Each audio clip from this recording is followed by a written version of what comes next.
तुम लोग स्टार्ट कर रहे हैं अरिथमेटिक एक्सरसाइज 20.3 का क्वेश्चन सेकंड का ये रहेगा 16th पार्ट, ठीक है ना। यहाँ से तो फर्स्ट क्वेश्चन क्या लिखा हुआ ये वाला 1 to 4 इसकी लिमिट है और इसके अंदर लिखा था modulus of x minus 1 plus modulus of x minus 2 plus modulus of x minus 4, ये सारा सॉल्व करना, ठीक है। तो जब भी क्वेश्चन इस टाइप का होता है तो हम लोग प्रॉपर्टी पढ़ चुके हैं। यहाँ पर प्रॉपर्टी हम लोग करना a to b ये लिखा है, तो इस प्रॉपर्टी को हमें 20 से इंटरवल में ब्रेक करना पड़ेगा। कहाँ से ब्रेक करना पड़ेगा? सबसे पहले ये चेक करते हैं कि ये जो मेरे पास मॉडुलस लिखे हुए हैं ये किस किस पॉइंट पर जीरो हो रहे हैं। तो ये वाला जो मॉडुलस था वो जीरो करेंगे x इक्वल टू 1 पर होगा, यहाँ से x इक्वल टू 2 मिलेगा और यहाँ से x इक्वल टू 4 मिलेगा। तो x की अपने पास वैल्यूज क्या क्या आ गई हैं, एक 1 आई है, एक 2 आई और एक 4 आई। तो ये बताओ लिमिट तो पहले से 1 से 4 तो मैं दी गई है, 1 से 4 तो लिमिट ठीक है दी गई थी। अब इस लिमिट के अंदर इनमें से कौन कौन से पॉइंट लाई कर रहे हैं, तो सिर्फ 2 लाई कर रहा है, तो 2 पॉइंट ये हो गया। तो इंटीग्रल बनेगा 1 से 2 और 2 से 4। तो यहाँ इंटीग्रल क्या बनेगा, फर्स्ट इंटीग्रल रहेगा 1 से 2 और सेकंड इंटीग्रल क्या रहेगा 2 से 4 प्लस dx, ठीक है ना। और यहाँ भी आ गया dx। अब जरा देखो करना क्या है, अब तुम्हें इसमें ये सेलेक्ट करना है कि निगेटिव पॉजिटिव देखना। अब जरा बताओ 1 से 2 के बीच का कोई पॉइंट सेलेक्ट करो। तो हमने मान लिया 1.5, तो 1.5 इन सब में रख के देखो जो निगेटिव आए उस पूरे को निगेटिव बना दो, जो पॉजिटिव आए उसे पॉजिटिव बना दो।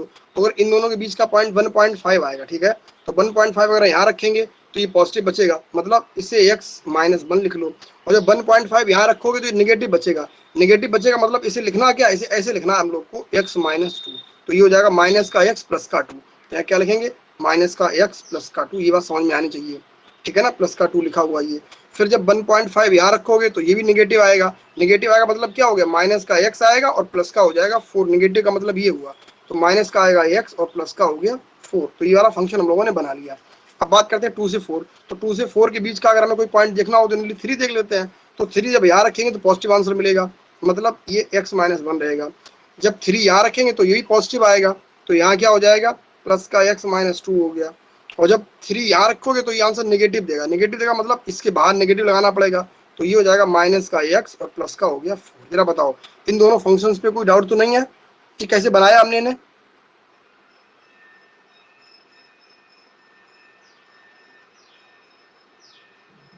सर। देखो यहाँ पर हम लोग क्या क्या सर बताते हैं, लिमिट देखा, इन सबको जीरो बना लिया। अब बस लिमिट को ऐसे लिख लिया करो और इनमें से बताओ कि इनमें से कौन सा पॉइंट जो जीरो बना, हमें जो x की वैल्यूज यहाँ से फाइंड आउट की हम लोगों ने, इनमें से कितनी वैल्यूज है, कौन कौन सी वैल्यूज इस रेंज लिमिट की रेंज में आ रही है। तो 1 से 4 के बीच में सिर्फ 2 लाई कर रहा है, 1 4 तो अपने आप ही थे। मान लो अगर यहाँ पर एक 3 और आ रहा होता तो अलग सी बात थी। तो जो भी पॉइंट आ रहे हैं बना लो। तो इंटीग्रल अब क्या बनेगा, एक इंटीग्रल ये वाला बनेगा और एक इंटीग्रल बनेगा ये वाला। तो एक इंटीग्रल हो गया 1 से 2 की लिमिट में, एक हो गया 2 से 4 की लिमिट में। अब हमें ये देखना है कि 1 से 2 के बीच में कौन कौन सा पॉजिटिव देगा। जो आंसर पॉजिटिव देगा 1 से 2 मीन्स हमने यहाँ पर 1.5 रख के चेक कर रहे हैं, तो जो आंसर पॉजिटिव देगा उसे पॉजिटिव लिख लो, जो आंसर नेगेटिव देगा उसे नेगेटिव मतलब होल के बाहर नेगेटिव लगा के रखो। जैसे कि ये पॉजिटिव देगा पॉजिटिव लिखा, ये आंसर नेगेटिव देगा 1.4 पे, तो ये क्या हो जाएगा माइनस का x और प्लस का 2। ये भी नेगेटिव देगा तो माइनस का x और प्लस का 4, उल्टा लिख गया, ठीक है। फिर जब इस रेंज में चेक कर रहे हो तो कुछ भी रख लो, तुम 2.5 रख लो, 3 रख लो, 3.5 रख लो, 2.1, 2 और 4 के बीच कोई भी पॉइंट रख के देख लो तो सिंपल पड़ेगा 3। तो हमने 3 रख के देखा, ये पॉजिटिव देगा तो सेम लिख दिया, ये पॉजिटिव देगा तो सेम लिख दिया, ये नेगेटिव देगा तो उसका उल्टा लिख दो, मतलब x नेगेटिव हो जाएगा 4 पॉजिटिव का हो जाएगा, लिख दिया। अब इन्हें सॉल्व कर लो तो देखो एक x कैंसिल आउट हो गया, यहाँ भी एक x कैंसिल आउट हो गया। ये कितना बचा है, ये बचा है 4 और 2 6 में से बन गया, तो ये बचा 5 और माइनस का x, इतना फंक्शन बचा है। इसका हम लोग को यहाँ पर इंटीग्रेट करना है। प्लस यहाँ की बात करते हैं 2 से 4 वाले में, ये एक x बचा हुआ है और प्लस का 4 और माइनस का 3, तो प्लस का 1 बचा हुआ, इतना सा बचा है। अब तो इंटीग्रल हो जाएगा। मेन यहीं तक का यूज था कि क्वेश्चन को सिंपल करके ये से कैसे बना पाएंगे। अब इसका इंटीग्रल क्या हो जाएगा, ये तो हो जाएगा 5x माइनस का x स्क्वायर बाई 2, लिमिट क्या लगा देंगे यहाँ पर 1 से 2, प्लस यहाँ पर क्या आएगा x स्क्वायर बाई 2 और प्लस का 1 का क्या हो गया x, लिमिट क्या रहेगी 2 से 4, ठीक है। लिमिट रख लेते हैं एक बार, तो 5, तो x से पहले दोनों लिमिट रखेंगे, x से अपर लिमिट लगाओगे तो 2 आएगा, माइनस तो लोअर लिमिट रखेंगे तो 1 आएगा। तो फर्स्ट वाले पार्ट सॉल्व हो गया, माइनस का 1/2 ऐसे ही लिख लो। अपर लिमिट देखो माइनस 1/2 लिख गया, बचा एक्स स्क्वायर पे अपर लिमिट लगाओगे तो 4 हो जाएगा, फिर माइनस लोअर लिमिट लगाएंगे तो 1 हो जाएगा। ये वाली बात क्लियर हो गई होगी। प्लस इसकी बात करते हैं तो 1/2 लिख लो ऐसे ही, एक्स पे जब अपर लिमिट लगाएंगे तो 16 आएगा, माइनस फिर लोअर लिमिट लगाओगे तो 4 आएगा, ठीक है ना। लिमिट लगाने का मतलब है ये वाली वैल्यू एक्स के ऊपर पुट कर देना है, ठीक है ना। फिर प्लस, जब अपर लिमिट रखेंगे तो 4, फिर माइनस, लोअर लिमिट रखेंगे तो 2। क्लियर, ये वाली बात समझ में आ गई होगी। तो ये तो हो गया 5 × 1, तो ये 5 हो गया, माइनस का ये बचा है कितना 3/2, और प्लस ये हो गया 16 - 4 12/2, तो 6 हो गया, और प्लस ये हो गया 2, तो ये होगा 6 और 2 कितना होगा 8 और 5 13 - 1.5, तो 11.5 मीन्स 23/2। ठीक है, ये इसका आंसर हो गया है। क्लियर हुआ ये वाला क्वेश्चन? सर सर ये सौरभ जो गुप्ता समझ में डेफिनेट, आया या नहीं आया? सर हाँ ये डेफिनेट इंटीग्रल होते हैं, इनसे क्या सिर्फ एरिया ही फाइंड किया जाता है? हाँ हाँ हाँ, जनरली ठीक है ना। Yes sir. हम लोग आते हैं इसके नेक्स्ट वाले पार्ट पे, मतलब हम लोग आते हैं इसके बाद 16 हो गया था, तो 17 पार्ट को सॉल्व कर रहे हैं। तो 17 वाला पार्ट क्या लिखा हुआ देखो, उसमें ऐसे लिखा है -5 से 0 और fx dx, ये इंटीग्रल फाइंड करना है। और हमें इसके बाद बताया गया है, ऐसे बताया गया कि fx की वैल्यू क्या है, वो बता रहे हैं fx इक्वल है modulus of x plus x plus 2 और प्लस x प्लस 3, मतलब ये हमें fx साइड में दिया गया है, तो fx रखना तो यही है साइड में, तो कहीं भी इंटीग्रल तो इसी का करना है। तो क्वेश्चन क्या बन जाएगा, -5 से 0, यहाँ पर क्या आएगा मॉडुलस ऑफ x प्लस 1 का मॉडुलस, फिर रहेगा प्लस x प्लस 3 का मॉडुलस, और इस सारे का करना इंटीग्रल। तो सबसे फर्स्ट पॉइंट क्या होता है मॉडुलस के केस में, ये पता करो कि मॉडुलस जीरो कहाँ कहाँ पर हो रहे हैं। तो फर्स्ट वाला जीरो होगा x इक्वल 0 पर, सेकंड जीरो होगा x इक्वल -1 पर, ये जीरो होगा -3 पर, तो हमें ये पॉइंट मिल गए। अब क्या करो, पहले रेंज को बनाओ, तो रेंज क्या है -5 से 0। अब इसके बीच में क्या क्या पॉइंट है, तो इसके बीच में 2 पॉइंट मिल रहा है, एक तो -1 मिलेगा और एक मिलेगा -3, ये पॉइंट मिलेंगे, इन्हें हमने सीरीज से लगा लिया। अब एक इंटीग्रल बनेगा -5 से -3, सेकंड इंटीग्रल बनेगा -3 से -1, और लास्ट इंटीग्रल बनेगा -1 से 0। तो यहाँ पर 3 इंटीग्रल बनेंगे, ठीक है ना। तो फर्स्ट इंटीग्रल क्या बनेगा, हम लोग के लिए यहाँ पर लिख लेते हैं। फर्स्ट इंटीग्रल बनेगा -5 से -3, सेकंड इंटीग्रल बनेगा यहाँ से -3 से -1, और लास्ट इंटीग्रल हम यहाँ लिख रहे हैं प्लस यहाँ लिख रहे हैं, ठीक है ना, वो बनेगा -1 से 0, ठीक है, dx और यहाँ भी लिख लिया dx। अब देखो करना क्या होता है, इन दोनों के बीच से कोई पॉइंट सेलेक्ट करो, तो इन दोनों के बीच में -4 आएगा, तो -4 सब जगह रख रख के देखो और बताओ आंसर नेगेटिव आ रहा है फिर पॉजिटिव आ रहा है। जब -4 यहाँ रखोगे तो नेगेटिव आएगा, जब -4 यहाँ रखोगे तो ये भी नेगेटिव आएगा, मतलब कि -x -1। जब -4 यहाँ रखोगे तो ये भी नेगेटिव आएगा, तो -x -3। बात समझ में आ गई? अब देखो इन दोनों के बीच में क्या आएगा, -2 आएगा, -2 जब यहाँ रखोगे तो बोलो क्या मिलेगा, तो ये नेगेटिव का मिलेगा। जब -2 यहाँ रखोगे तो क्या मिलेगा, देखो सॉल्व सिर्फ इसे करना, इसे देखना ये नेगेटिव है या पॉजिटिव, मॉडुलस तो हमेशा पॉजिटिव ही देगा, ठीक है ना। सिर्फ इसे देखो x plus 1, x equal to, हम लोग यहाँ चेक कर रहे हैं x इक्वल टू -2 पे चेक कर रहे हैं, तो x इक्वल टू -2 पे ये इंटीग्रल क्या क्या देंगे, सिर्फ इन्हें चेक करना है, फंक्शंस को, मॉडुलस को नहीं देखना है।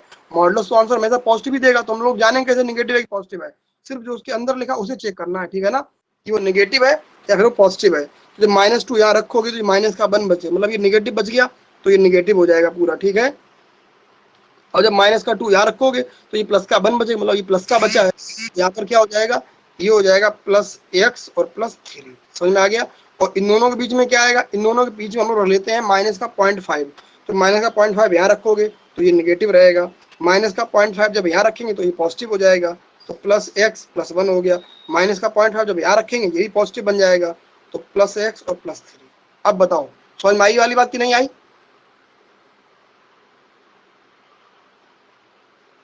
सौर गुप्ता ये जरा बताओ, नेगेटिव पॉजिटिव का समझ में आती है, किसे नेगेटिव लेना किसे पॉजिटिव, वो जानते हैं कैसे? ऐसे जानते हैं। इन दोनों के बीच में क्या लिया हमने, -4 ले लिया, तो -4 सिर्फ मॉडुलस के अलावा रखो, मॉडुलस हटाने के बाद रखो, मॉडुलस ना अगर यहाँ देखें सिर्फ 4 है, अगर 4 में रखेंगे -4 तो आंसर नेगेटिव देगा, तो नेगेटिव हो गया। फिर जब इसमें रखेंगे यहाँ रखेंगे -4 x जगह पर, तो ये -3 आंसर देगा, मॉडुलस को नहीं देखना है। तो इस पूरे को क्या रखना हमें, देखो मॉडुलस को देखना ही नहीं है, सिर्फ x प्लस 1 में क्या डालना है हमें, यहाँ पर x प्लस 1 में -4 डालना है, तो ये बचेगा -4 प्लस का 1, मतलब ये -3 बच गया -3। अगर ये आंसर नेगेटिव आया है तो उसके बाद नेगेटिव लगा के लिख दो, तो क्या आएगा -x -1 -x -1, ऐसे लिखा गया, ठीक है भाई। चला गया। अब देखो यहाँ से सॉल्व करना है, तो ये x कैंसिल आउट हो गया, यहाँ पर x कैंसिल, यहाँ कुछ कैंसिल आउट नहीं, तो ये बचा था माइनस का 3x और माइनस का 4। तो फर्स्ट वाला इंटीग्रल क्या बन गया, -5 से -3 बन जाएगा, माइनस का 3x और माइनस का 4। ये तो इंटीग्रल फर्स्ट हो गया। प्लस सेकंड इंटीग्रल था -3 से -1, तो ये क्या हो जाएगा, माइनस का x है और प्लस का 2 मिलेगा, तो माइनस का x मिलेगा और प्लस का मिलेगा 2। तो ये तो हो गया सेकंड इंटीग्रल। फिर थर्ड इंटीग्रल क्या है, -1 से 0 वाला, इसकी देखते हैं।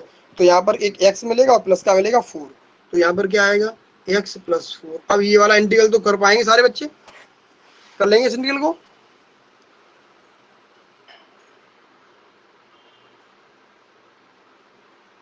हर्ष सिंह कर पाएंगे इसे? यस सर, हो जाएगा। ठीक है, हम लोग आते हैं इसके बाद नेक्स्ट प्रॉपर्टीज पर आते हैं, उन्हें सॉल्व करते हैं, फिर देखते हैं कि उनसे क्वेश्चन किस टाइप से बनते हैं। ठीक है ना। तो नेक्स्ट जो प्रॉपर्टी रहेगी वो प्रॉपर्टी ई वाली रहेगी, a2b fx dx। ठीक है ना, ये प्रॉपर्टी है। नेक्स्ट जो प्रॉपर्टी क्या थी, a2b fx, इसका आंसर क्या होता है, a2b f। ठीक है, करना क्या है, इन दोनों पहले ऐड करो, तो a + b हो गया, उसमें से x को माइनस कर दो। ठीक है, ये मतलब ये दोनों इंटीग्रल इक्वल होते हैं। ठीक है, तो इनका जो प्रूफ है वो बहुत ही सिंपल सा प्रूफ है। देखो जरा कैसे देखते हैं हम लोग यहाँ पर, तो जरा देखो, तुम्हारे पहले बुक में ये बताया गया, देख लेते हैं, क्योंकि जरा सा प्रूफ है। देखो ये है प्रॉपर्टी, क्या लिखी हुई है, ये थी a2b fx ds इक्वल क्या होता है, a2b fx ये इक्वल होता है, लिमिट तो वही रही है, बस फंक्शन में क्या होगा, दोनों लिमिट को जोड़ से उससे x माइनस कर दो, दोनों लिमिट का सम किया, उससे x कर लो माइनस, तो ये आंसर दोनों बराबर रहेंगे। बराबर रहेगा जरा देखो, अगर मैं चेक करना था कि ये इंटीग्रल और ये इंटीग्रल दोनों बराबर थे, तो यहाँ से सॉल्व करो, तो क्या किया, इस होल को a + b - x को t पुट कर लिया। देखो जरा, इसे t पुट कर लिया, a प्लस, देखो ये a + b - x जगह पर ही t रखा गया है, इधर उधर चेंज कर दिया गया तो चेंज हो गया। ठीक है, नहीं समझ में आ रहा तो हम बता देते हैं, ऐसे हुआ है। इसे अगर प्रूफ करना है तो क्या किया गया है, लेट करो, हम इस इंटीग्रल को सॉल्व करेंगे, अगर इसकी वैल्यू यहाँ तक आ जाती है तो बात बराबर है। ठीक है, तो इसके लिए क्या करेंगे, a + b - x = t late कर लो। ठीक है, लेट कर लिया, इसका करो डेरिवेटिव, तो इसका 0 हो गया, इसका 0 हो गया, यहाँ कितना आएगा, माइनस का dx और इक्वल में क्या हो जाएगा dt। तो जरा बताओ dx की वैल्यू क्या आई, dx की वैल्यू आ गई माइनस का dt। ठीक है, तो हम इस इंटीग्रल को I1 बोल रहे हैं और इसे बोल रहे हैं I2, तो I2 को सॉल्व कर रहे हैं और उसकी वैल्यू I1 के इक्वल लानी है। ठीक है, तो बोलो I2 यहाँ से क्या बनेगा, I2 इंटीग्रल हो जाएगा, पहले तो जहाँ dx था वहाँ आ जाएगा माइनस का dt। ठीक है, फंक्शन की बात करते हैं, जहाँ पर ये सारा लिखा है वहाँ पर सिर्फ t लिख जाएगा, तो ये सिर्फ बनेगा ft। अब बात आती है लिमिट की, लिमिट जरा देखो, जब अपर लिमिट चाहिए होगी तो जहाँ x है वहाँ b रखोगे, तो जब इसमें x से b रखोगे तो b से b कैंसिल हो गया, क्या बचेगा, t = a बचेगा, तो यहाँ लिमिट क्या आ जाएगी, a आ जाएगी। क्लियर है, जब लोअर में फाइंड करनी होगी तो जहाँ पर x है वहाँ a रखोगे, तो a से ये वाला a चला जाएगा, ये b बचेगा, ये b बच गया। अब जरा देखो, हम लोग इससे पहले एक सेकंड प्रॉपर्टी पढ़ चुके हैं कि अगर लिमिट मेरे पास कहीं ये लिखी, सेकंड प्रॉपर्टी हम लोग ये पढ़ चुके हैं कि अगर कहीं ऐसा लिखा हो a2b fx dx, तो इसका आंसर क्या होता है, minus times b2a fx dx। मतलब ये था, अगर हम लिमिट को चेंज करते हैं, लिमिट की पोजीशन को चेंज करते हैं तो बाहर ही निगेटिव आता है, तो यहाँ लिमिट b2a है, अगर हम इस लिमिट को a2b लिख दें तो बाहर एक निगेटिव आएगा, निगेटिव से निगेटिव पॉजिटिव हो गया, तो ये सिर्फ बचेगा ft dt, ये हो गया। ठीक है, लिमिट की बात तो इसके बाद हम लोगों ने एक इंटीग्रल ये वाला ही पढ़ा था, हमने कहा था जो डिफरेंट इंटीग्रल होता है वो क्या वेरिएबल के साथ इंडिपेंडेंट होता है। मतलब इंटीग्रल ये था कि a2b fx dx, इसकी वैल्यू क्या होती है, a2b ft dt। ध्यान करो, ये प्रॉपर्टी लोगों ने पढ़ी थी। ठीक है, समझ में आ गया, ये फर्स्ट या सेकंड प्रॉपर्टी जो भी कहना चाहो वो प्रॉपर्टी थी। ठीक है, तो a2b fx dx = क्या होता है, a2b ft dt। वेरिएबल का यहाँ कोई रोल ही नहीं होता है, वो कांस्टेंट वेरिएबल पे डिपेंड नहीं करता है। ठीक है, तो यहाँ पर क्या ले सकते हैं, इसको इंटीग्रल a2b इसे ले सकते हैं fx और dx। जरा बताओ ये इंटीग्रल I1 है या नहीं, चेक कर लो, तो क्या देगा, ये दोनों इंटीग्रल आपस में इक्वल है। अब इससे में बहुत ज्यादा फायदा मिलेगी, बहुत ज्यादा हेल्प मिलेगी क्वेश्चन को करने में। अब देखो जरा, इसी का एक स्पेशल केस क्या हो जाता है, इसी का एक स्पेशल केस ये बन जाएगा जिसका देखो इसका यूज तो बहुत कम है, लगभग 10% है, जो 90% यूज है वो इसका है कि a2b है ना, तो इसे ऐसे लिख लो 0 to a। ठीक है ना, क्या लिखेंगे इसे, 0 to a fx dx equal to, जरा बताओ इसे हम बोलेंगे तो ये हो जाएगा fa - x और dx। जरा बताना ये दोनों प्रॉपर्टी सेम है या नहीं, इनमें डिफरेंस क्या हो, ये हुआ, जरा बताओ। इसमें क्या कह रहा था कि a2b fx जो भी था, तो पहले लिमिट को ऐड करो, उसमें से x घटा दो, बात बराबर रहेगी। जरा बताओ लिमिट को ऐड करो, ए आएगा, उसमें से एक्स घटाओ तो ए माइनस एक्स हो गया। तो बात तो भाई लिखी है, बस हमने वहां पर क्या किया, उनकी वैल्यू थोड़ी सी चेंज कर दे, एक स्पेशल केस बना दिया कि ए इक्वल 0 कर दिया और बी इक्वल ए कर दिया। बताओ बात समझ में आई है फिर नहीं आई? अमन चौहान सर आ रही। ठीक है ना। अब इन्हीं प्रॉपर्टीज पर क्वेश्चन है, तो बहुत सारे क्वेश्चन है, बड़ी जल्दी जल्दी सॉल्व हो जाएंगे। तो तुम्हें देखना क्या है, देखो यहाँ पर ये होगा, बस तुम्हें अपने दिमाग में रखना क्या है। अब देखो सबसे पहले ये बात ध्यान करो कि कुछ बच्चे कहते हैं ये प्रॉपर्टी कहाँ लगाए कहाँ ना लगाए। सबसे पहली बात है ये वाली प्रॉपर्टी, इस पे ध्यान रखो। ये प्रॉपर्टी कहीं क्वेश्चन में लग रही हो या फिर ना लग रही हो, अगर तुम इस प्रॉपर्टी को क्वेश्चन में लगा देते हो तो क्वेश्चन में कोई भी क्या कहते हैं कि क्वेश्चन का आंसर बिल्कुल भी बदलेगा ही, ना ही क्वेश्चन गलत होगा तुम्हारा। क्या कहा गया, अगर ये प्रॉपर्टी सपोज किसी क्वेश्चन में लग नहीं रही है तब भी तुम्हें लगा दी वहां जबरदस्ती वाली, मतलब 0 to a लिमिट लिखी थी, अगर इस प्रॉपर्टी की जरूरत नहीं थी अगर तुमने ये तब भी लगा दी तो क्वेश्चन गलत नहीं होगा। क्लियर हो गया वाली? तो मतलब इस प्रॉपर्टी को लगाने से क्वेश्चन गलत नहीं होता है, लेकिन अगर जहां लग रही होगी वहां लगा दोगे तो क्वेश्चन सिंपल जरूर हो जाएगा। मतलब ये समझो एक तरीके की होम्योपैथिक मेडिसिन है, ठीक है, फायदा करेगी तो ठीक, नहीं तो नुकसान नहीं करेगी, ठीक है ना। ये प्रॉब्लम लगाने से क्वेश्चन सिंपल हो रहा होगा तो हो जाएगा, उसके अलावा क्वेश्चन गलत नहीं होगा, ना ही क्वेश्चन कठिन होगा। क्लियर ये वाली बात? यस ठीक है ना। सर। किसी भी क्वेश्चन में जहां लिमिट यहाँ 0 से a हो, मतलब इसका मतलब ये था लिमिट चाहे 0 से 1 हो चाहे 0 से 5, मतलब यहाँ 0 यहाँ कुछ भी हो, चाहे लिमिट 0 से 10 हो, चाहे लिमिट 0 से x हो, चाहे लिमिट 0 से t, कुछ भी हो, अगर इस प्रॉपर्टी को तुम कहीं भी लगा देते हो तो क्वेश्चन गलत नहीं होगा, सिंपल हो रहा होगा तो हो जाएगा, नहीं तो कोई बात नहीं। क्लियर है? तो इस प्रॉपर्टी के लिए बिल्कुल भी डरने की जरूरत नहीं है, जहां मन हो वहां लगा दो, वैसे तो प्रॉपर्टी वो अलग से दिख जाती है क्वेश्चन में। अगर यहाँ 0 to a होगा तभी ये लगा पाओगे, अगर a to b होगा तो ऐसी वाली प्रॉपर्टी लग पाएगी, अगर मानो माइनस a से a होगा तो अलग प्रॉपर्टी लग पाएगी, अगर 0 से 2a होगा तो अलग लगेगी। आज हम लोग सिर्फ इन दो प्रॉपर्टी की बात कर रहे हैं, एक तो ये वाली हो गई है और एक ही वाली। तो अभी जो क्वेश्चन मिलेंगे वो इस पे मिलेंगे तुम्हें, ठीक है ना। तो हम लोग एक्सरसाइज पे आते हैं। सर हाँ सर एक बार लिमिट 0 से 2 पाई और sin x dx का सर इंटीग्रेशन कर दीजिए। अभी ये सब कर देंगे इंटीग्रल 0 से 2 पाई की भी, हमें हमने कहा था कि 0 से 2a वाला है, तो 0 से 2a वाले हम लोग 0 से 2 पाई की ये सब पढ़ लेंगे, ठीक है ना। बस थोड़ा सा तुम थोड़ा ध्यान रखो, ये सारी प्रॉपर्टी आएंगी टर्म बाय टर्म, ठीक है ना। तो ऐसा होता है कि यहाँ पर लिमिट हमें हाफ करनी होती है। हाँ जैसे सर आपने अभी ये बताई, इससे भी लगा सकते हैं, और ये जो लॉन्ग वाला मेथड है ये इससे भी तो लगा सकते हैं। कौन सा लॉग वाला मेथड है? ये नहीं, इसको अलग करके मतलब जो इस पे 0 बन जाता है उसकी 2 लिमिट बन जाती हैं। नहीं वो देखो, जैसे ये वाला केस हो गया, जैसे हमने बताया था, ध्यान रखो पहले, जैसे कि जो हम लोग लगाते थे a to b वाले में a to c और c to b, ये कहाँ लगाते हैं, जहां पर एक ऐसा पॉइंट मिल रहा हो c जिस पर मेरे पास फंक्शन जो था वो डिफरेंशिएबल ना हो रहा हो या इंटीग्रल ना हो रहा हो, तो वहां लिमिट को ब्रेक किया जाता है। फिर उसके अलावा हम लोग जनरली कहीं लिमिट को ब्रेक नहीं करते हैं, ठीक है ना। तो ये तो प्रॉपर्टी देखो जनरली हमने कहा था मॉडल्स में लगाते हैं या फिर गेट इन फंक्शन में लगाएंगे, उन वाले पॉइंट लगाते हैं जहां पर हमें ऐसे पॉइंट मिल जाते हैं इंटरवल में जहां पर फंक्शन डिफरेंशिएबल या फिर इंटीग्रेबल नहीं है, ठीक है ना। समझ में आ गया था? तो उसके अलावा हम लोग कहीं भी लिमिट को ऐसे डिवाइड करके नहीं लगाएंगे, एक तभी इंटीग्रल नहीं से आया दो या उसका तीन आंसर। सब बनेंगे।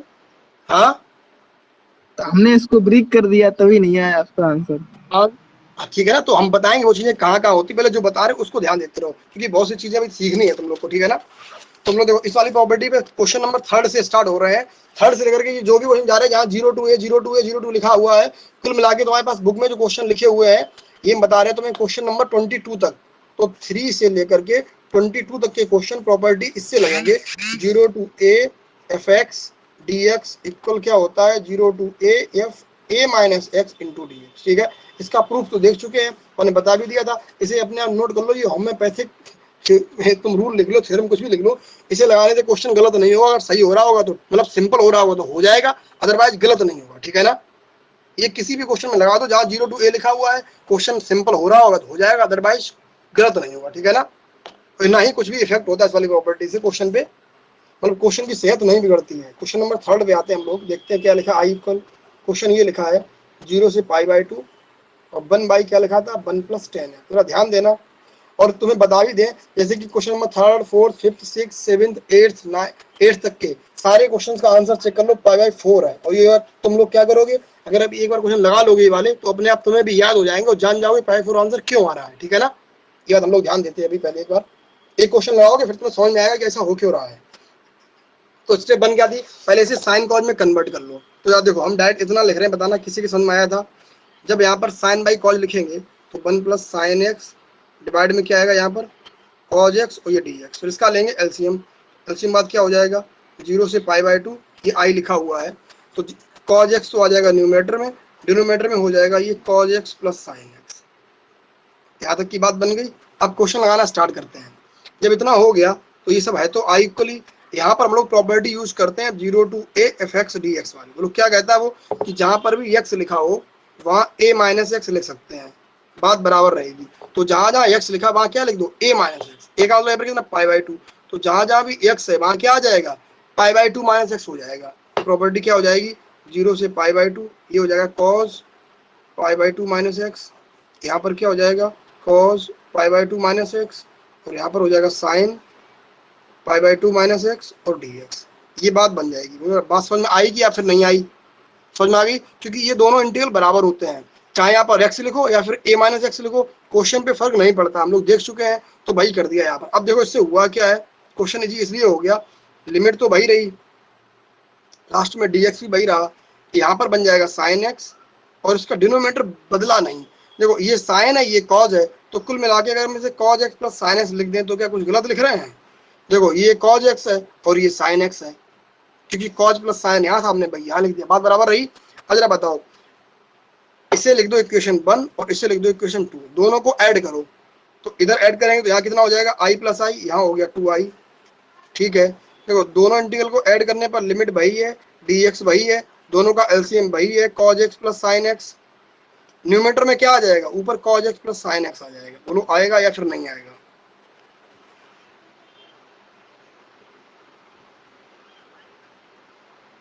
हमने यहाँ पर क्या किया था इक्वेशन 1 प्लस इक्वेशन 2, इतना समझ। अब बताओ ये तो पूरा का पूरा 1 हो गया, तो इंटीग्रल कहीं करना पड़ा गया, ये तो 1 हो गया, तो सिर्फ ये इतना बचा है 0 से π/2 1 dx, और 1 का इंटीग्रल कितना आएगा x आएगा, x आएगा, और x की लिमिट क्या रहेगी 0 से π/2। तो जब इसे सॉल्व करोगे तो क्या बचेगा π/2 माइनस 0, तो सिर्फ π/2 बचेगा। यहाँ पर क्या लिखा था 2i, तो फिर i इक्वल क्या बचेगा π/4, क्योंकि हमें i की वैल्यू ही फाइंड करनी थी। इतनी बात समझ में आई या फिर नहीं आई, या किसी स्टेप पे कोई भी डाउट है जरा पूछ लो। एक बार दोबारा बता दो। देखो क्वेश्चन लिखा था 1/1 प्लस 10x, 10 को लिखा साइन बाई कॉज, एलसीएम लिया तो क्वेश्चन ये बन गया। अब जब क्वेश्चन ये वाला बन गया, बाहर लिमिट है 0 से a वाली, ठीक है, तो 0 से a जब भी लिमिट हो तो हमारे पास सिर्फ और सिर्फ एक ही प्रॉपर्टी है 0 से a वाले केस में, कि जहां पर भी x लिखा हो वहां पर a माइनस एक्स कर सकते हैं। तो प्रॉपर्टी एक थी, उसे लगा के देख लो। लगा के इसलिए हमने कहा था इस प्रॉपर्टी को लगाने से क्वेश्चन गलत नहीं होगा, सिंपल हो रहा होगा तो हो जाएगा। ठीक है, तो प्रॉपर्टी एक ही है, उसे यूज करके देख लो। ठीक है, तो क्या करेंगे जहां भी x है वहां क्या करेंगे π/2 माइनस एक्स, क्योंकि a माइनस एक्स यहाँ पर a इक्वल टू क्या π/2 है, तो यहाँ हो गया π/2 माइनस एक्स, x से हो गया π/2 माइनस एक्स, यहाँ π/2, क्योंकि इस पूरे को fx कहा जाएगा। तो fx में जहां भी x है वहां क्या रखेंगे a माइनस एक्स, रख के देख लिया, ये हो गया। इसे और सिंपल किया तो ये वाला बन गया। अब हमने क्या किया इक्वेशन ऐड कर लिया। क्यों ऐड किया, इसलिए डिनोमिनेटर दोनों का इक्वल है, तो ऐड करने से क्वेश्चन सिंपल हो रहा है। अब हमें देखो ये देखना था कि लिखें, तो जहां से तुम्हें लगे क्वेश्चन सिंपल बन रहा है उन्हें 1 और 2 लिख लो। तो हमने 1 इसका लिख लिया, जब 1 प्लस 2 किया तो आंसर इसका 1 आ गया, इसका किया इंटीग्रल तो π/2 हो गया। समझ में आ गई बात वाली। अब यस सर, ठीक है ना। जरा देखो अब हम लोग जब सेकंड क्वेश्चन करेंगे तो तुम्हें पता है इसका भी आंसर वही है। देखो बताओ आंसर वही क्यों आएगा। अभी हम लिख रहे हैं तब तो दोबारा फिर से समझा रहे हैं।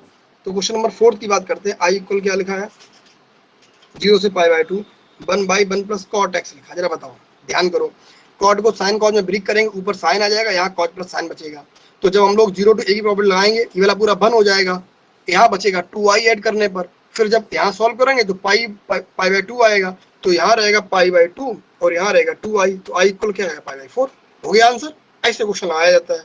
तो ये तो i लिखा रहेगा, जब इसे साइन कॉज में ब्रेक करेंगे तो ये क्या बन जाएगा, देखो यहाँ ऊपर हो जाएगा इस बार साइन एक्स और ये हो जाएगा sine x plus cos x. ये स्टेप तो समझ में आ गई होगी,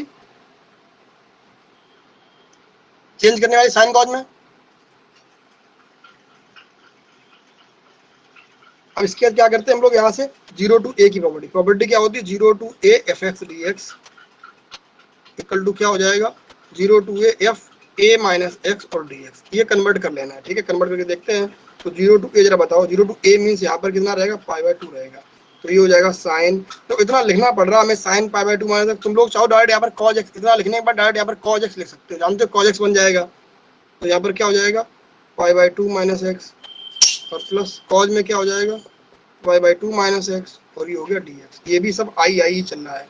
तो i इक्वल लिमिट क्या रहेगी 0 से π/2, इसे लिख देंगे हम लोग यहाँ पर cos x न्यूमेटर, ये हो जाएगा cos x और ये हो जाएगा sin x। तो ये हो जाएगा cos x प्लस यहाँ पर हो गया sin x और dx। जरा बताओ इसे इक्वेशन 2 लिख दो, और 1 देखो, 1 किसे लिखो, 1 इसे लिखो, तभी फायदा मिलेगा। तो 1 प्लस 2 दोनों का एलसीएम, जिनों का डिनोमिनेटर सेम है, ऐड कर लो। तो यहाँ पर करेंगे इक्वेशन 1 प्लस इक्वेशन 2 करोगे तो यहाँ 2i हो जाएगा सर, देखो i प्लस आई, यहाँ 2i हो गया, ये 2i हो गया। इक्वल में क्या आएगा इंटीग्रल और dx, ये मान लो कि ये कॉमन आ जाएगा, और क्या जरा बताओ यहाँ पर क्या बनेगा, दोनों के लिए cos x plus sin x denominator में आएगा, एलसीएम सेम, जब एलसीएम सेम है तो न्यूमेरेटर को ऐड कर लो, ऊपर क्या आएगा cos x plus sin x आएगा, मतलब ये सारा ब्रैकेट बन हो गया। अब बन का करना है इंटीग्रल, तो बन का इंटीग्रल तो x आएगा, ये पूरा बन लिखा हुआ है, तो बन का इंटीग्रल करेंगे तो x आएगा। इसकी लिमिट क्या है 0 से π/2 है। जब लिमिट लगाएंगे तो upper limit minus lower limit सिर्फ π/2 बचेगा, ये था 2i इक्वल, तो i इक्वल क्या आएगा π/4। मतलब समझ में आ गया। Yes sir. ठीक है ना, हम लोग आते हैं क्वेश्चन नंबर 5 पे। सर आपकी बुक में एक्सरसाइज बहुत बड़ी दी गई, हम लोगों की में 28 क्वेश्चन है केवल। तो अभी चेक कर लेते हैं, जहां तक क्वेश्चन वाइव को मैच कर रहे हैं वहां तक ठीक, नहीं तो वहां उसके बाद फिर नेक्स्ट एक्सरसाइज लिख देंगे, और क्या। Yes sir. क्वेश्चन दिया गया है, लिमिट उसकी भी है 0 से π/2, यहाँ लिखा है रूट कॉट एक्स। ये क्वेश्चन मैच कर रहा है ना तुम्हारी बुक से।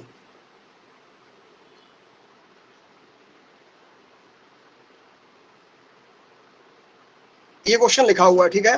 तो यहाँ प्रॉपर्टी फिर लगाते हैं डायरेक्ट, 0 से π/2, 0 से a वाली प्रॉपर्टी जब यहाँ लगाएंगे तो बोलो क्या बनेगा, जब यहाँ प्रॉपर्टी यूज करेंगे 0 to a वाली property, 0 to a f(x) dx equal to क्या हो जाता है 0 to a f a minus x और dx, ये बन जाएगा, ठीक है। जब यहाँ लगाएंगे प्रॉपर्टी तो बोलो न्यूमेरेटर में क्या बनेगा, न्यूमेरेटर में हो जाएगा cot π/2 माइनस एक्स, यहाँ पर हो जाएगा cot π/2 माइनस एक्स और प्लस रूट 10 π/2 माइनस एक्स, यहाँ पर क्या रहेगा dx। इसे लिख दो इक्वेशन 1। जब इसे सॉल्व करोगे तो यहाँ क्या मिलेगा, ये हो जाएगा रूट में 10x, डिनोमिनेटर में हो जाएगा रूट में 10x प्लस हो जाएगा रूट में cot x। तुम्हें दिख रहा होगा पावर का यहाँ पर कोई फर्क नहीं पड़ता है। इसे क्वेश्चन 2 लिख दो, ये भी i इक्वल है, जब 1 और 2 को ऐड करेंगे तो यहाँ पर क्या आएगा 1 प्लस 2 को ऐड कर रहे हैं, तो ये हो जाएगा 2i इक्वल, लिमिट रहेगी 0 से π/2, यहाँ रहेगा dx, बोलो यहाँ पर क्या बचेगा, ये हो जाएगा root cot x plus root 10x, यहाँ पर ही वही हो जाएगा root cot x plus root क्या हो जाएगा ये 10x, ये पूरा 1 हो गया। 1 का इंटीग्रल क्या आएगा x की लिमिट क्या लगेगी 0 से π/2, ठीक है ना।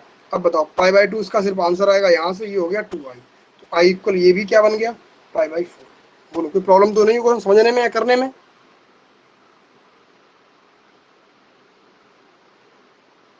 No sir. ठीक है, जरा बताओ क्वेश्चन नंबर 6, जल्दी से ट्राई करो जरा, हम सिर्फ यहाँ पर लिख रहे हैं, तुम जरा लगा के जल्दी से दिखाओ क्वेश्चन नंबर 6 किसका आया किसका नहीं आया, जरा चेक करते भी हम।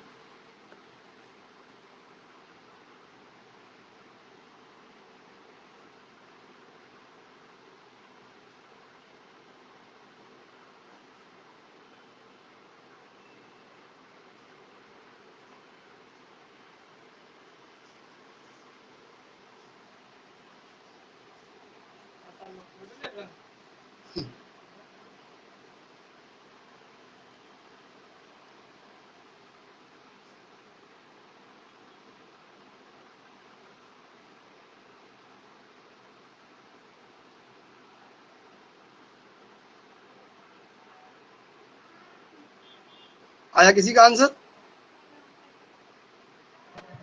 Yes sir. आंसर सबको पता ही आएगा क्या, π/4 आएगा। देखो ऐसे कर लो जरा, देखो थोड़ा हम इससे थोड़ी स्टेप स्किप करेंगे यहाँ से। यहाँ पर क्या लिखेंगे, यूजिंग द प्रॉपर्टी क्या लिखेंगे 0 to a f(x) dx equal क्या हो जाएगा 0 to a f a minus x dx। जरा बताओ ये प्रॉपर्टी यूज करने पर बोलो क्या बनेगा यहाँ जरा बताओ। यहाँ लिखेंगे पाई बाई 2 माइनस एक्स, तो पावर कुछ भी हो, पावर से मतलब ही क्या होता है, sine 90 minus theta cos theta होता है, पावर जो बनी रहेगी। तो जब प्रॉपर्टी लगाएंगे तो बोलो क्या हो जाएगा, जहाँ साइन था वहाँ कॉज हो जाएगा या फिर नहीं हो जाएगा। यहाँ साइन था, यहाँ भी कॉज हो जाएगा। पावर जो थी वो अपने आप बनी, पावर से कोई फर्क पड़ता ही नहीं है यहाँ, क्योंकि वो तो एंगल के कन्वर्जन की प्रॉपर्टी है 90 माइनस एक्स वाली। ये बन गया, तो इसे क्वेश्चन लिखो 1, इसे क्वेश्चन लिखा हम लोगों ने 2, ठीक है। तो यहाँ कर लो 1 + 2, जब 1 + 2 करेंगे तो यहाँ कितना हो जाएगा 2i, लिमिट क्या रहेगी 0 से पाई बाई 2, और यहाँ पर कितना बन जाएगा 1 ऐड करने पर, ये हो गया dx। अब 1 का इंटीग्रल कितना हो गया x, लिमिट क्या है 0 से पाई बाई 2, ये कितना था 2i इक्वल, तो ये आंसर देगा सिर्फ पाई बाई 2, 2i इक्वल, तो i इक्वल क्या मिलेगा पाई बाई 4। जरा बताओ, इस स्टेप हमने कुछ स्किप किया लेकिन समझ में तो आया कि नहीं आया, जरा बताओ। Yes sir. आ गया सर। कोई डाउट तो नहीं। जरा देखो इसके बाद क्वेश्चन नंबर 7 की बात यहीं कर लेते हैं। 7 में क्या लिखा हुआ था, i इक्वल लिखा है 0 से पाई बाई 2। देखो पावर कुछ, जरा बताओ पावर कुछ भी लिखो, सपोज आप देखना पावर हमने ऐसे कर ली, साइन के बाद चलो हमने 100 कर ली, कुछ भी कर लो, 100/3 कर लो, कुछ भी कर लो। अगर यहाँ 90 माइनस एक्स है तो बताओ ये क्या हो जाएगा, पावर तो उसके बाहर निकल जाएगी, तो इसे ऐसे लिखा जा सकता है sine pi by 2 minus x, और इस होल की पावर हो जाएगी 100, जो भी है पावर तो बाहर चली जाती है, चली जाएगी। अब ये कॉज बन जाएगा, तो ये क्या हो जाएगा कॉज एक्स हो जाएगा, पावर चाहे बाहर लगाओ या फिर यहाँ लिख दो। समझ में आ गया। तो एंगल चेंज होने, अगर हम एंगल को चेंज कर रहे हैं तो पावर वहां पर नहीं है, अगर 90 माइनस एक्स कर रहे हैं तो साइन से कॉज बनेगा, कॉज से साइन बनेगा, पावर जो है भाई बनी रहेगी, ठीक है ना। ये जो प्रॉपर्टी से हम लोग क्या बोलते हैं कंप्लीमेंट्री प्रॉपर्टी बोलते हैं, ठीक है ना। समझ में आ गई बात ये वाली। Yes sir. तो देखो पावर यहाँ पर n लिखना, n कर दो, बदलेगा तो 90 से वो साइन से कॉज, कॉज से साइन हो जाएगा, पावर का फर्क नहीं पड़ेगा यहाँ। ये भी लिखा है साइन nx प्लस क्या लिखा है यहाँ पर कॉज nx, ऐसा क्वेश्चन लिखा हुआ है। तो जब हम लोग यहाँ पर 0 to a fx dx equal to क्या प्रॉपर्टी यूज करेंगे, 0 to a f a minus x dx जब यूज करेंगे तो क्वेश्चन क्या बनेगा, ये i इक्वल बन जाएगा 0 से पाई बाई 2, जहाँ साइन था वहाँ हो जाएगा कॉज, ठीक है, और जहाँ साइन था वहाँ फिर से हो जाएगा कॉज nx। देखो ये हम थोड़ा शॉर्ट करें, प्रॉपर तरीका लगाने का यही है जो हमने यहाँ किया था, ठीक है ना। तो तुम्हें बोर्ड में लगाना है ऐसे, लेकिन अभी जो जल्दी जल्दी से क्वेश्चन कर रहे हैं तो ऐसे करने लगो, ठीक है ना, ये तो प्रैक्टिस के लिए हो रहे हैं। तो यहाँ पर क्या हो जाएगा साइन की पावर nx और dx, ये हो गया। अब इसे इक्वेशन 1 डालेंगे, इसे 2 डालेंगे, जब दोनों को ऐड करेंगे तो बोलो यहाँ पर क्या हो जाएगा 0 से पाई बाई 2, ऐड करने पर यहाँ तो 1 मिलेगा तुम्हें, dx हो गया, और जब 1 मिल गया तो 1 का इंटीग्रल कितना आएगा x की पावर क्या हो जाएगी 0 से पाई बाई 2, ये कितना आएगा आंसर पाई बाई 2 देगा, और यहाँ लिखा है 2i, तो i इक्वल क्या मिलेगा पाई बाई 4। हो गया ना पूरा कंप्लीट। Yes sir. अब जरा देखो उसके बाद 8th क्वेश्चन में क्या लिखा था, 8th क्वेश्चन में लिखा हुआ है 0 से पाई बाई 2, ये 8th क्वेश्चन है i इक्वल, इसमें यहाँ पर 1/1 प्लस रूट में कर दिया गया 10x, कोई बात नहीं, रूट में 10x है तो इसकी वैल्यू क्या आएगी root sine x by root cos x, तो इसे ऐसे ले सकते हैं एलसीएम के बाद, ये ऐसे बता दो एलसीएम में यहाँ पर क्या आएगा, इसे लिखेंगे 1 प्लस रूट साइन एक्स, और यहाँ पर क्या आएगा रूट कॉज एक्स dx, ये बन रहेगा। जब इसका एलसीएम लेंगे तो ये क्या बन जाएगा, एलसीएम के बाद ये बन जाएगा 0 से पाई बाई 2, ऊपर तो आ जाएगा रूट का कॉज एक्स, यहाँ पर क्या रहेगा रूट कॉज एक्स और प्लस हो गया रूट साइन एक्स। जरा बताओ अब क्वेश्चन लगाने में क्या कोई प्रॉब्लम है।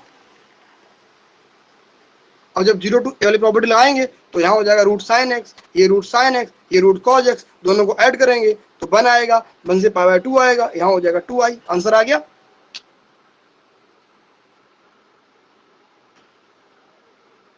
सौरभ गुप्ता कर पाएंगे इसे। Yes sir. ठीक है ना, समझ में आ रहा है, कोई डाउट तो नहीं हो रहा। नो सर आ रहे हैं। ठीक है, इसके बाद हम लोग आते हैं नेक्स्ट क्वेश्चन पे। तो नेक्स्ट क्वेश्चन है अपने पास 9th वाला, जिसमें क्या लिखा है 9th क्वेश्चन में लिखा हुआ है 0 to a, i इक्वल इसे लिख लो, i इक्वल क्या लिखा था 1y x plus a square minus x square, ऐसा क्वेश्चन लिखा हुआ है, ठीक है, बड़ा सिंपल है। देखो जरा यहाँ पर ही समझना, जब भी डेफिनेट इंटीग्रल लिखा, लिमिट का इंटीग्रल है तो इंटीग्रल करने में फोकस नहीं करना है, ठीक है, उसे सिंपल करने पे तुम्हें फोकस करना है कि सिंपल कैसे करें।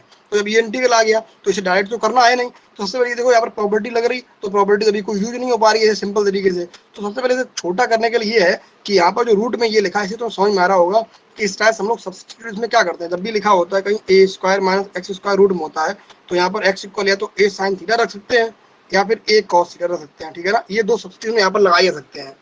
तो हम लोग पहले वाले का यूज कर लेते हैं, x equal to a sine theta.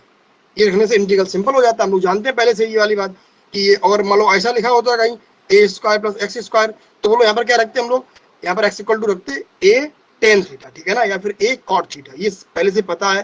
तो यहाँ पर हम लोग यूज करेंगे x equal to a sine theta.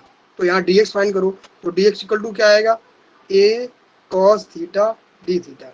तो डी एक्स की वैल्यू आ गई है। अभी एक चीज बची है, वो है लिमिट की बात। तो हम लोगों ने रखा क्या था, x equal to a sine theta put किया है। अपर लिमिट में क्या है, ए है, तो जब x इक्वल टू ए रखोगे तो a साइन थीटा, a से a कैंसिल आउट हो गया, 1 इक्वल टू साइन थीटा, तो यहाँ थीटा कितना आ गया 90 या पाई/2। अपर लिमिट तो आ गई पाई/2, ठीक है। जब लोअर लिमिट फाइंड करनी हो तो x इक्वल लोअर लिमिट रख दो यहाँ पर। यहाँ जब 0 रखोगे तो क्या आएगा, 0 इक्वल टू हो जाएगा a साइन थीटा, a यहाँ गया तो 0 इक्वल टू हो गया साइन थीटा, तो यहाँ थीटा कितना आएगा 0। यानी कि हमने इसकी अपर और लोअर दोनों लिमिट फाइंड कर ली थी। तो जब चेंज करेंगे तो क्या हो जाएगा, ये 0 टू पाई/2 बनेगा। लिमिट्स फाइंड कर ली थी, ठीक है। जहाँ dx था वहाँ क्या लिखा जाएगा, a cos theta d theta लिखा जाएगा। और जो यहाँ पर x लिखा है इसके लिए क्या लिखा जाएगा, a साइन थीटा लिखा जाएगा, प्लस रूट में क्या आएगा, ए स्क्वायर माइनस ए स्क्वायर साइन स्क्वायर थीटा। ये वाली बात क्लियर हो गई होगी। अब इन दोनों जब ए स्क्वायर कॉमन लेंगे तो रूट के बाहर ए आएगा, ठीक है। 0 से पाई/2, ये रहेगा ए कॉस थीटा, ये रहेगा ए साइन थीटा। तो रूट के बाहर जब ए आ जाएगा तो ये बचेगा 1 माइनस साइन स्क्वायर, वो होता है कॉज स्क्वायर। तो कॉज स्क्वायर रूट कट गया तो सिर्फ ये कॉस थीटा बचा। बोलो बताओ ये वाली बात समझ में आई या फिर नहीं आई।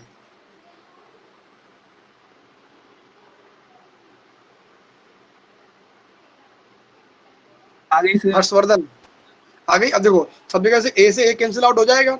जब ए से ए कैंसिल आउट तो क्वेश्चन ये बन गया, बिल्कुल से जाना पहचाना क्वेश्चन बन गया जिसे तुम पहले से जानते हो, तो तुम्हारा फेवरेट क्वेश्चन बन गया ये वाला, प्लस कॉस थीटा। अब तो इसका आंसर पता है कितना आएगा, पाई/4 आएगा। कर पाएंगे इसे आगे बात,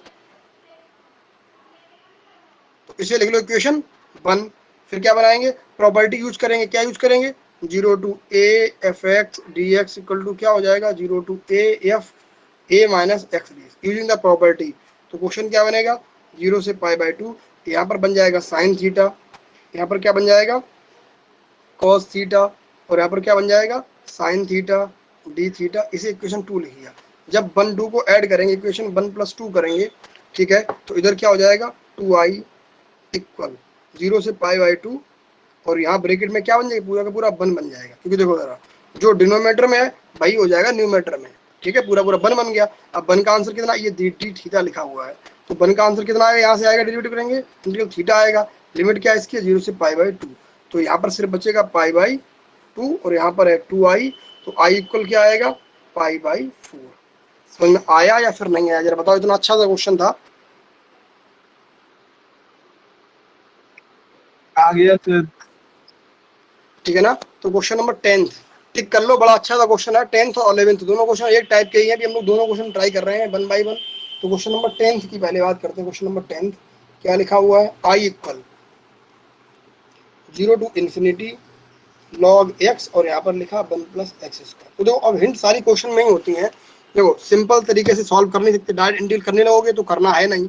फिर ये देखो इसे सिंपल करने के लिए क्या करेंगे, तो कुछ ना कुछ पुट करना है। और जब 1 + x² टाइप होता है तो यहाँ पर x इक्वल टू क्या रखते हैं, tan थीटा या फिर cot थीटा। तो हम लोग यहाँ पर x equal to tan theta put की ले रहे हैं। तो इसने बताया हमें कि रखना क्या है, रख लिया हमने। तो dx इक्वल टू यहाँ से क्या आएगा, dx इक्वल टू tan के लिए हो जाएगा sec² थीटा d थीटा। ये समझ गए, ठीक है ना। अब लिमिट की बात करते रहा, बताओ लिमिट पे भी ध्यान देना है। तो लिमिट्स कैसे फाइंड करेंगे, लिख रहे हैं यहाँ पर, लिमिट्स फाइंड करेंगे ऐसे। अपर लिमिट x की कितनी इन्फिनिटी है, तो रखो इन्फिनिटी, तो इन्फिनिटी इक्वल क्या हो गया tan थीटा। अब बताओ थीटा की किस वैल्यू पर tan इन्फिनिटी देता है, तो थीटा इक्वल टू 90 मीन्स पाई/2। तो इन्फिनिटी आने के लिए 90 होना चाहिए था। लोअर लिमिट की बात करते हैं। लोअर लिमिट में क्या है, 0 है, तो x की वैल्यू तो 0 है, तो रखो x इक्वल टू 0। तो 0 इक्वल टू क्या हो गया tan थीटा। बताओ tan थीटा 0 कब होता है, जब थीटा कितना हो 0 हो। तो लिमिट्स दोनों मिल गई यहाँ से। तो i इक्वल लिमिट क्या क्या मिली, 0 से 90, dx की वैल्यू क्या आएगी, sec square theta d theta. Function क्या बनेगा, लॉग के बाद लिखा जाएगा टेन थीटा और यहाँ पर क्या लिखा जाएगा डिवाइड में 1 + टेन स्क्वायर थीटा। सारे बच्चे जानते होंगे कि जो 1 + टेन स्क्वायर थीटा होता है वो सेक स्क्वायर थीटा होता है। ये दोनों कैंसिल आउट हो गए, सिर्फ बचा कितना यहाँ से 0 से π/2 log टेन थीटा बचा है केवल, ठीक है, डी थीटा ये बचा। अब देखो 0 से a दिख रहा है तो सिर्फ एक ही प्रॉपर्टी है, लगा लो उसे, क्या होता है देखें, इसे खिला दो मैं बदक की मेडिसिन, तो क्या हो जाएगा 0 to a fx dx equal to क्या हो जाएगा 0 to a f a - x d। तो एक तो बात बताते हैं, अगर बाई चांस प्रॉपर्टी का नेम भूल जाओ, ऐसे लिखना भूल जाओ इसे, ठीक है, तो यहाँ लिख सकते हो by using the property of, क्या लिख सकते हैं, by using the property of definite integral. इतना लिख दोगे तो गलत नहीं है, डेफिनेट इंटीग्रल। अगर ये ना लिख पाओ तो फिर ये लिख दोगे, ठीक है, इस लाइन को लिख दोगे तब भी गलत नहीं हुआ। जाके अब ढूंढो जाके कौन सी प्रॉपर्टी का यूज किया हमने, गलत तो नहीं किया ना। ये बात ऐसी है कि हम लोगों ने जब सेट थ्योरी पढ़ी थी तो वहां पर एक होता था टेबुलर फॉर्म और एक होती थी सेट बिल्डर फॉर्म। तो जनरली ये तो टेबुलर फॉर्म हो गई, ये हो गई सेट बिल्डर फॉर्म, तो काम तो सेट बिल्डर फॉर्म से भी चल सकता है ना। अगर प्रॉपर्टी को सही तरीके से तुम्हें लिखना नहीं आ रहा हो, कभी मान लो अगर हम केमिस्ट्री कभी करते हैं, सही से नहीं पता है कि यहाँ पर क्या लिखें, तो बस छोड़ दिया लिख के कि चलो यहाँ पर हम लोग हीट दे रहे हैं, बन गया रिएक्शन, ठीक है ना। चलो केमिस्ट्री बात अलग रही थी, वहां हो सकता है कोई गलत कर दे, लेकिन यहाँ पर गलत नहीं करे, क्योंकि हम लोग जानते हैं कि अब टेबुलर फॉर्म से काम हम लोग ना चला पा रहे हैं तो सेट बिल्डर वहां पर होता है, ठीक है ना। तो इसमें अब क्या करेंगे, 0 to a यूज करेंगे। तो क्या करना 0 to a वाले में 0 से π/2, तो जहां पर थीटा है, यहाँ क्वेश्चन में थीटा चला तो सिर्फ इफेक्ट यहीं पर तो आएगा, तो हम लोग यहाँ पर क्या लिखेंगे, ये हो जाएगा log 10 π/2 माइनस थीटा और डी थीटा। तो ये क्या हो जाएगा, ये हो जाएगा 0 से π/2 log cot theta d theta. इसे इक्वेशन 2 लिख दो, इसे इक्वेशन 1 लिख दो, फिर एडिंग करेंगे 1 and 2 को, 1 2 को जब ऐड करेंगे तो यहाँ कितना हो जाएगा 2i इक्वल में 0 से π/2। अब देखो एडिशन की प्रॉपर्टी यहाँ लॉग के साथ लगेगी, तो क्या हो जाएगा ये वाला log 10 theta plus log cot theta, ऐसे ऐड हो पाएगा और डी थीटा रहेगा बाहर। अब बताओ लॉग एम प्लस एन क्या होता है, ये होता है लॉग एम एन, तो log 10 थीटा इंटू में हो जाएगा log cot theta d theta 0 से π/2। और log 10 इंटू कॉट कितना होता है, ये 1 होता है, ये बन गया log 1, और log 1 कितना होता है 0, तो ये हो गया 0 से π/2, और यहाँ 0 का तो इंटीग्रल करना है, तो 0 का इंटीग्रल क्या होता है 0 ही होता है, तो 0 to i इक्वल, तो i इक्वल भी क्या हो गया यहाँ से 0। तो बात समझ में आई या फिर नहीं आई, आ गई सर। ठीक है ना। जरा बताओ नेक्स्ट क्वेश्चन को तुम लोग ट्राई कर पाओगे, नहीं कर पाओगे वो हमें बताना पड़ेगा, अच्छा सा क्वेश्चन है, तो नेक्स्ट क्वेश्चन हम लोग कल सॉल्व करेंगे, आज इतना ही रखते हैं, ठीक है ना। Yes sir. ओके ठीक, bye bye, all the best. Thank you sir. Thank you sir.